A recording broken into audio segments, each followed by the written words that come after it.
முன்னாள் முதலமைச்சர் திரு மு.க. ஸ்டாலின் அவர்களின் திராவிட மாடல் ஆட்சி கொண்டு வந்த ஆன்லைன் சூதாட்டம் தடை செல்லும் அப்படின்னு இன்னைக்கு உச்சநீதிமன்றம் ஒரு அதிரடியான தீர்ப்பு கொடுத்திருக்கு. அதாவது கடந்த 2021 வருடம் திமுக ஆட்சிக்கு வந்த டைம்ல பாத்தீங்கன்னா ஆன்லைன் கேம்ஸ் மூலமா நிறைய பேர் கோடிக்கணக்கில் லட்சக்கணக்கு பணத்தெல்லாம் தொலைச்சிட்டு நிறைய தற்கொலைகள் நடந்துகிட்டு இருந்தது. அப்படிப்பட்ட நேரத்துலதான் ஓய்வு பெற்ற நீதியரசர் சந்துரு அவர்கள் தலைமையில ஒரு குழுவை அமைச்சு இந்த பிரச்சனையை பத்தி அவங்க டீட்டெயிலா அலசி ஆராய்ஞ்சு ஒரு அறிக்கை கொடுத்தாங்க. அதுல பல பரிந்துரைகளையும் செஞ்சிருந்தாங்க.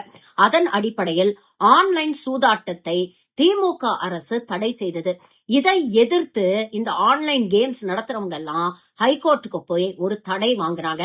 இந்த தடை உத்தரவை எதிர்த்து தமிழ்நாடு அரசு சார்பாக சுப்ரீம் கோர்ட்டுக்கு போனாங்க. இன்னைக்கு அந்த வழக்குல தான் சுப்ரீம் கோர்ட் அதிரடியாக தீர்ப்பு கொடுத்திருக்கு.